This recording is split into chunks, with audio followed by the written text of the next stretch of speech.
하나님께서 저와 여러분에게 주시는 말씀은 누가복음 15장 20절에서 22절 말씀으로 탕자의 귀향이란 제목으로 하나님의 말씀을 선포하겠습니다. 이 말씀이 선포될 때 성령님의 역사하심으로 저와 여러분 모두에게 하나님의 크신 은혜가 함께 하시기를 바랍니다.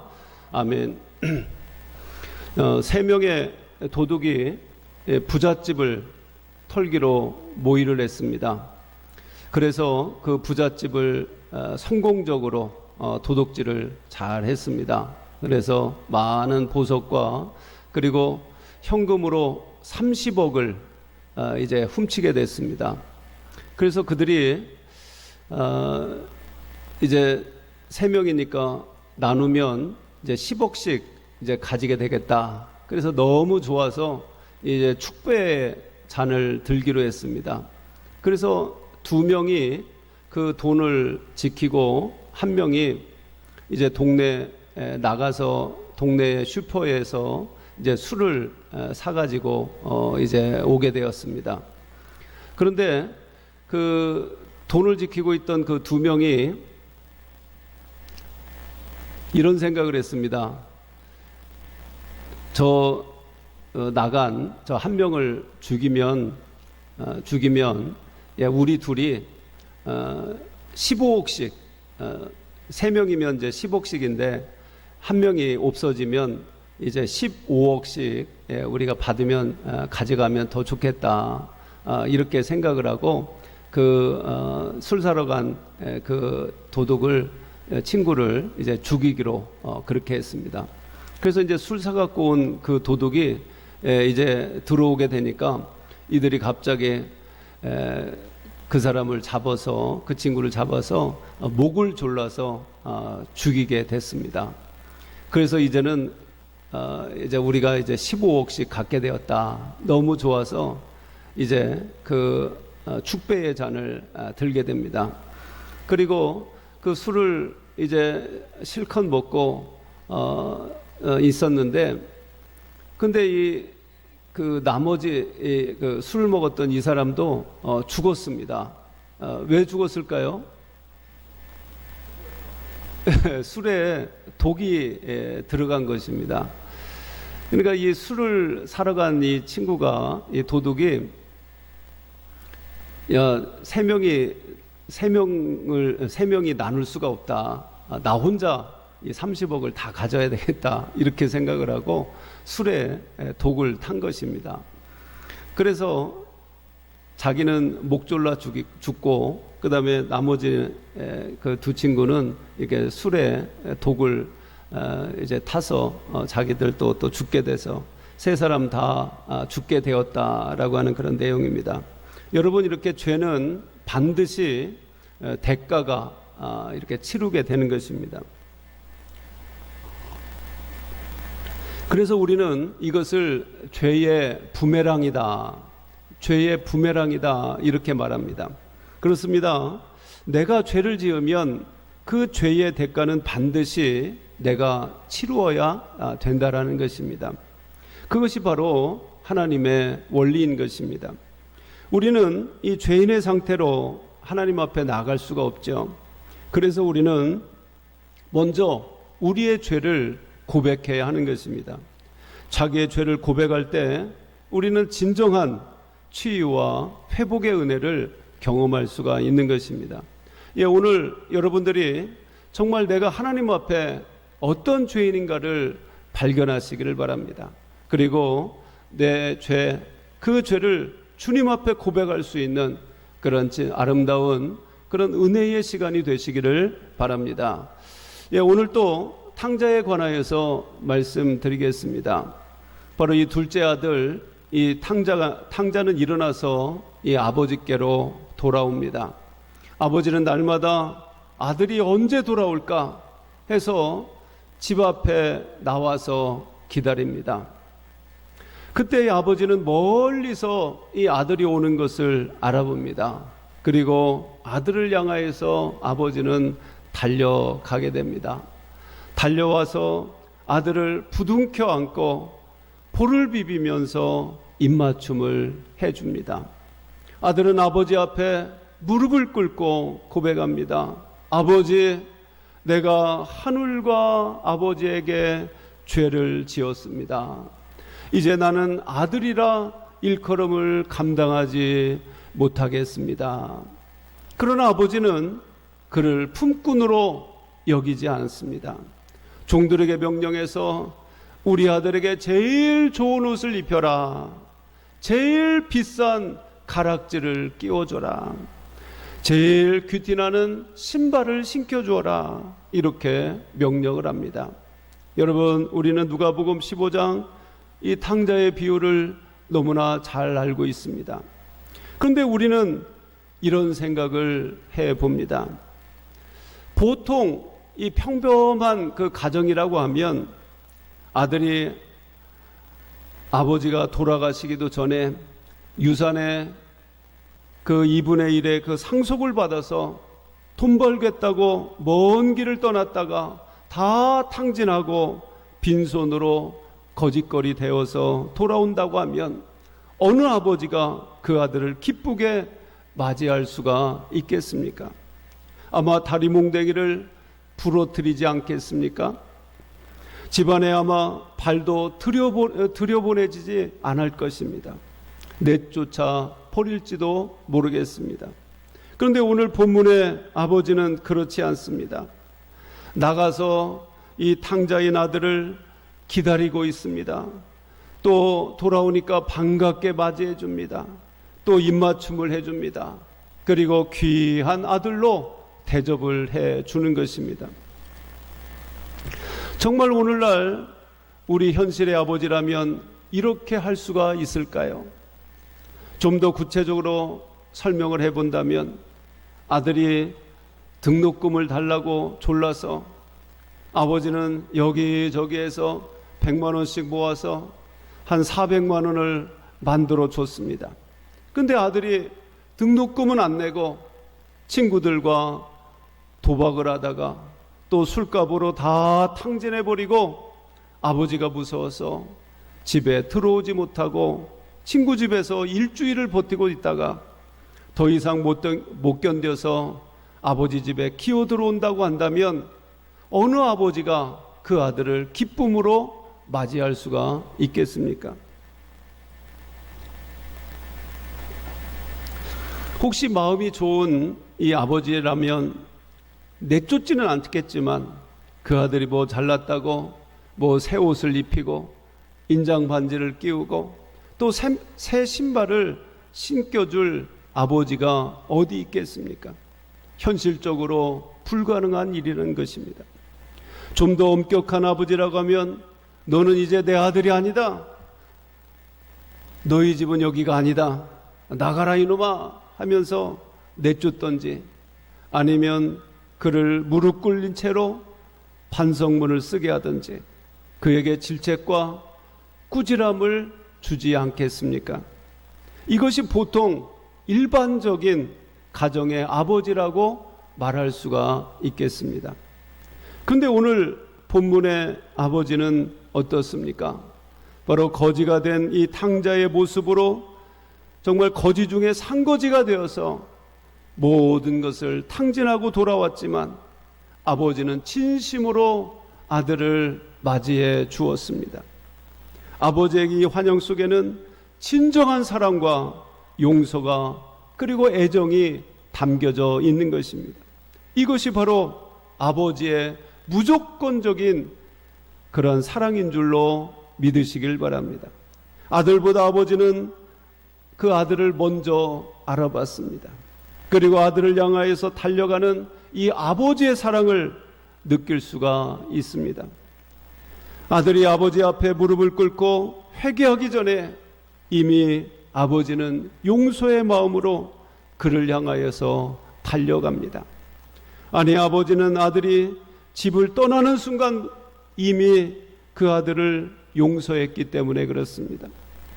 아들은 아버지에게 천천히 걸어가고 있지만 아버지는 기다리지 못하고 달려가는 그런 사랑의 모습을 볼 수가 있는 것입니다.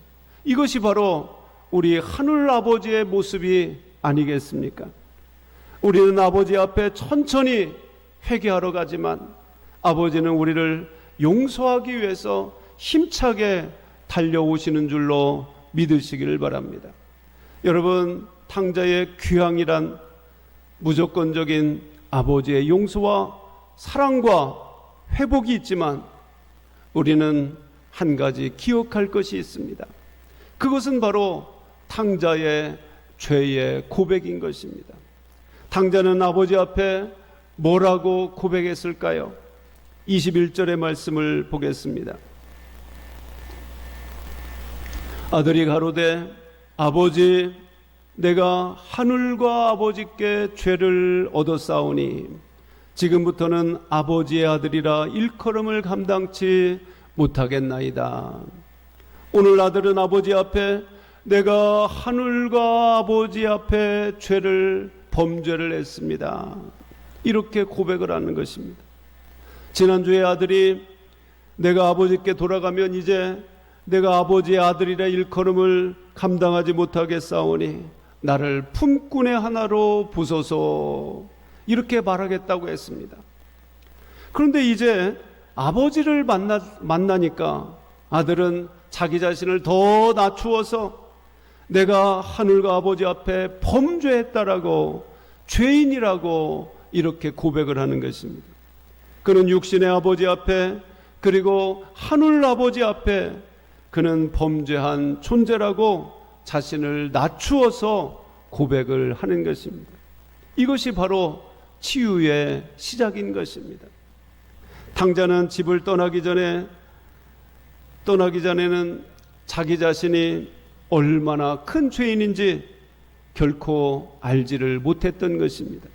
그러나 이제 재산을 다 탕진하고 돼지우리에서 그 고통스러운 삶을 살면서 자신의 죄를 발견하게 되었습니다.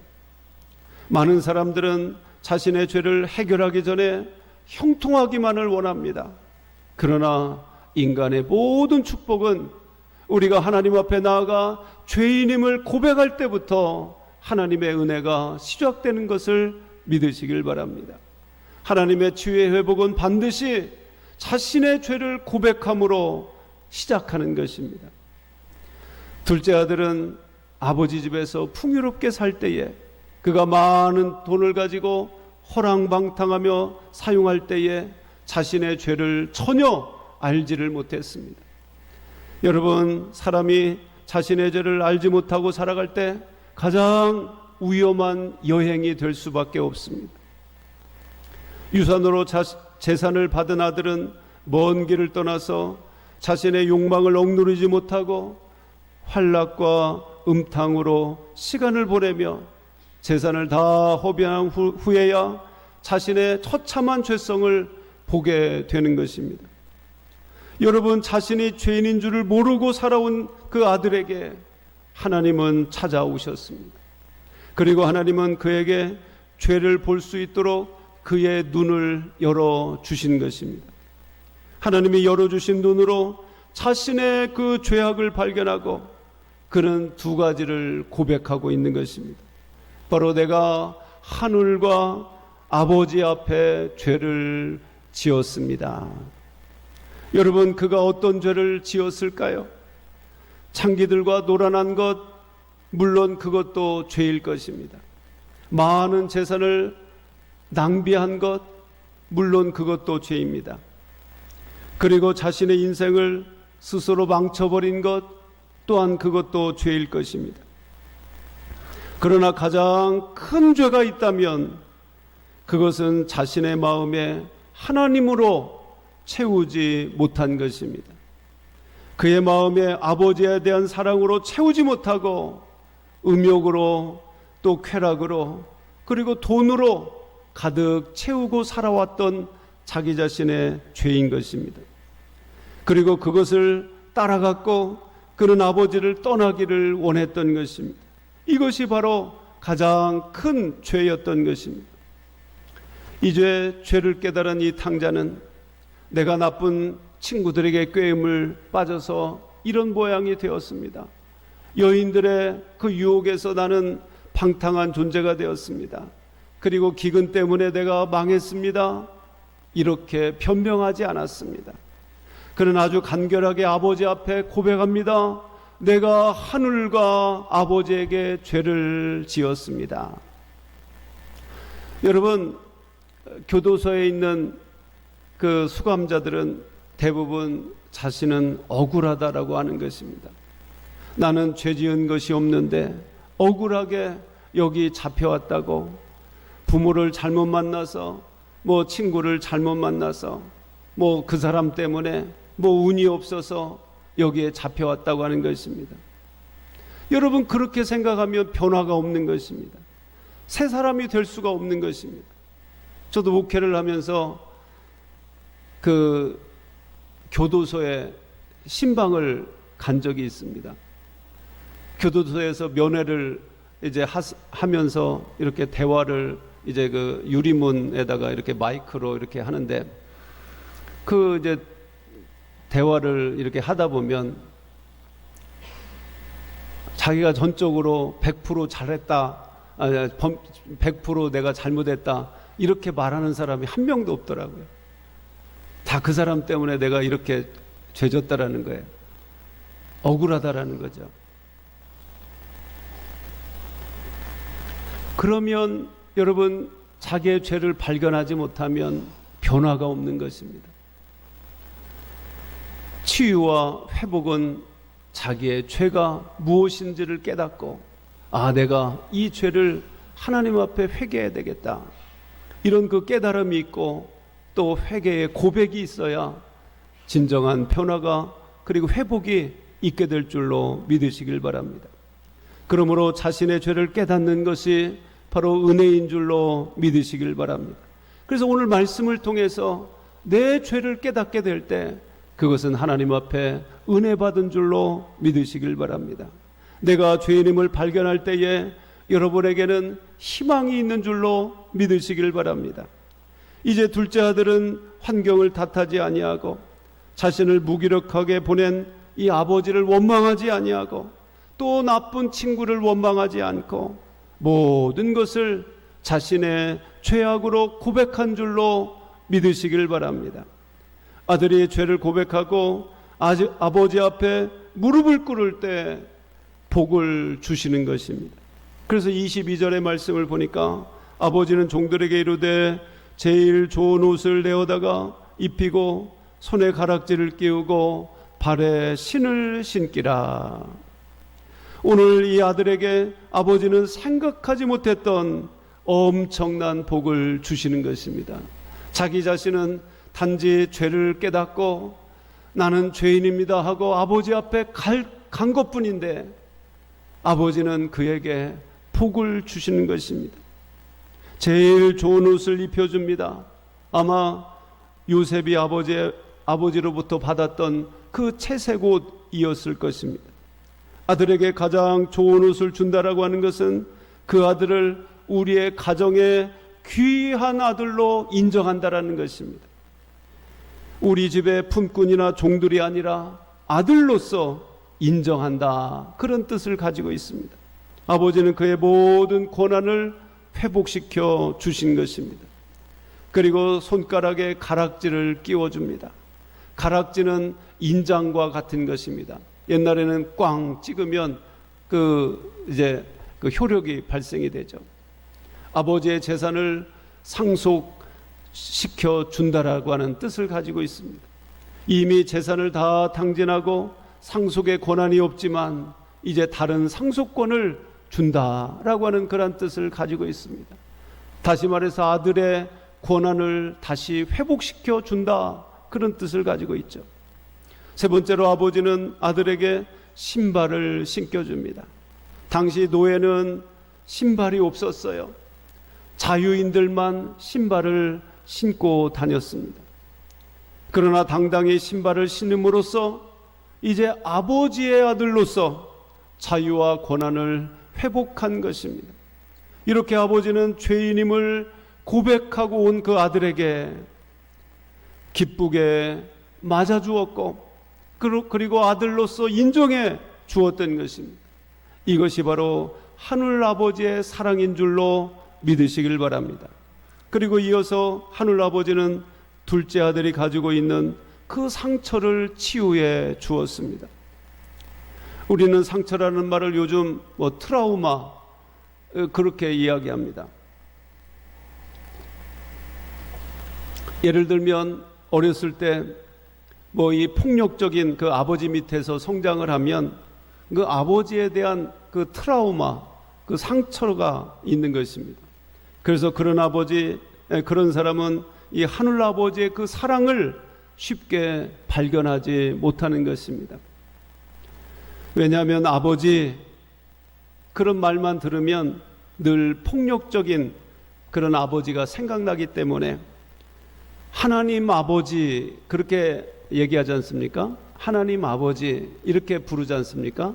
그러면 하나님도 폭력적이지 않겠는가 이렇게 생각을 하는 것입니다. 그래서 하나님이 사랑의 하나님이다 이것을 이해하지 못하는 것입니다. 여러분 오늘 이 탕자도 마찬가지입니다. 그는 돈이 자기를 행복하게 해줄 줄 알았는데 돈이 자기를 비참하게 만들 때에 돈에 대한 상처를 가지고 있습니다. 친구들이 자기를 배신했을 때 친구에 대한 상처가 있는 것입니다. 그리고 그것 때문에 업신여김을 당하고 그런 자존심의 상처를 가지고 있는 것입니다. 그런데 하나님은 이 모든 상처를 깨끗하게 치유해 주신 줄로 믿으시기를 바랍니다. 그를 감싸 안아 주었습니다. 하나님의 사랑을 그에게 마음껏 부어 준 것입니다. 그리고 그를 용서해 주고 그를 사랑해 주고 그를 맞이해 주었던 것입니다. 그의 마음과 그의 영혼의 상처가 치유받고 건강한 아들이 된 줄로 믿으시기를 바랍니다. 이것이 바로 하늘 아버지가 우리에게 주시는 복인 것입니다. 우리는 대개 너 어떻게 그렇게 다 말아먹었냐? 너 어떻게 그렇게 다 이제 가지고 왔던 재산은 어떻게 됐냐? 하면서 따지고 또 그거에 대해서 옳으냐 그르냐 그것을 따지는 것이 당연한 그런 아버지인 것입니다. 그런데 그 아버지는 전혀 그것을 물어보지 않았습니다. 단지 그가 회개하고 나는 죄인입니다 그렇게 고백하고 돌아온 것 그것을 기쁘게 맞아주고 그리고 그를 감싸 안아 준 것을 믿으시길 바랍니다. 여러분 그렇습니다. 저와 여러분도 탕자와 같은 존재가 아닐까요? 언젠가 우리는 하늘 아버지의 영원한 품에 돌아갈 인생인 것입니다. 그러나 이전에 우리는 먼저 나를 기다리고 계신 아버지의 품으로 돌아가야 할 것입니다.